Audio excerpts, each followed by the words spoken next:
Margaret Ellis was standing in front of the small mirror in her room at the back of her Aunt Florence's house in Pine Hollow on a Saturday morning in June 1881, while her aunt pinned the last of her hair into place. Outside came the ordinary sounds of a town getting ready for something.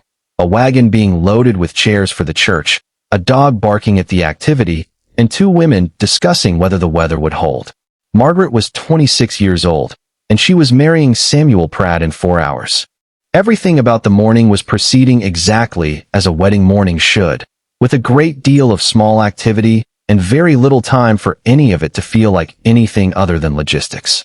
Florence noticed how quiet Margaret was and reminded her that Samuel was a kind and steady man. Margaret knew that. She had said yes to him because he was by every reasonable measure exactly the kind of man a sensible woman should marry. What she had not said for nearly 2 years was that Samuel had never been the man she had first intended to marry. That man was Daniel Hayes.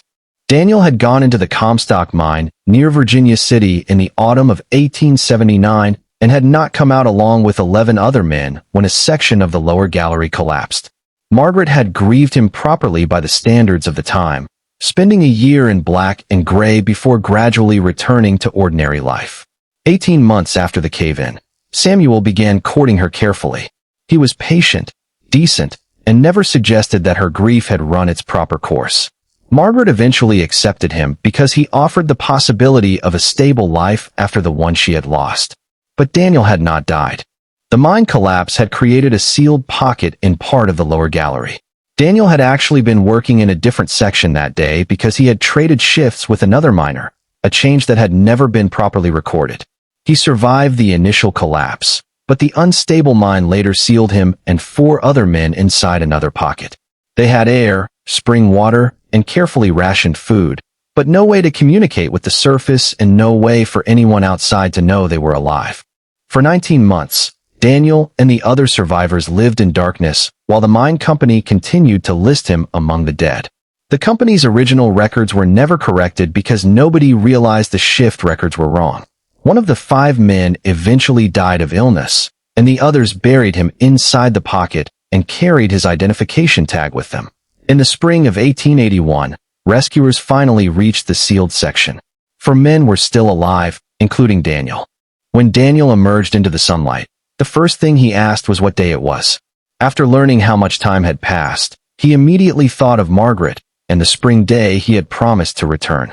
He had spent 19 months imagining that day as a fixed point in the darkness, never knowing that Margaret had been forced to build another life around his absence. Daniel recovered for several weeks near Virginia City. The mining company corrected its records and sent telegrams to the families, but Daniel's parents had moved 40 miles away, and the telegram was delayed for 11 days. By the time the news finally reached them and Daniel was strong enough to travel, 3 weeks had passed since his rescue. Daniel and his father, Joseph Hayes, eventually learned that Margaret was to marry Samuel Pratt the following day. Joseph advised his son that whatever happened, Samuel deserved to hear the truth from Daniel himself rather than from the gossip of the entire town. Daniel agreed. That was why, on the morning of Margaret's wedding, a single rider came rapidly into Pine Hollow. Daniel went first to the church, where Samuel was arranging chairs. He introduced himself and explained that the man everyone believed dead had been alive in a sealed section of the mine for 19 months. He also explained that he had only learned about Samuel and the wedding the previous night. Samuel was stunned, but instead of anger or accusation, he responded with remarkable decency. He understood that Margaret should not have her future decided by 2 men speaking privately about her. He insisted that the 3 of them speak to her together so she could hear the truth directly and decide for herself. When Margaret saw Daniel standing alive in her aunt's front room, she remained completely still. He was 2 years older, thinner, changed by the ordeal, but unmistakably Daniel. She had spent 2 years believing he was gone. Daniel explained what had happened, while Margaret looked between him and Samuel, unable to understand what the moment meant for her life or for the wedding only hours away. Samuel told her that she owed him no answer that day or even that week. He would rather lose a wedding than have her stand before him with half her heart somewhere else. He reminded her that the 18 months they had shared were not wasted simply because they might not continue. The wedding did not happen. For several weeks, Pine Hollow talked about little else. Margaret was suddenly the center of attention she had spent 2 years avoiding. She took the time Samuel had urged her to take.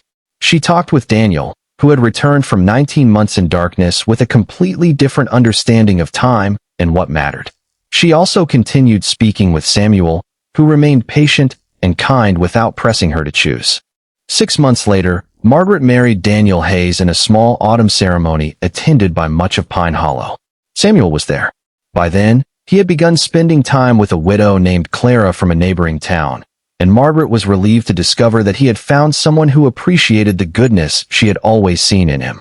Daniel kept the identification tag belonging to the 5th survivor who had died in the mine. He kept it because he believed the man should not simply become a line in a corrected company record. Margaret understood why.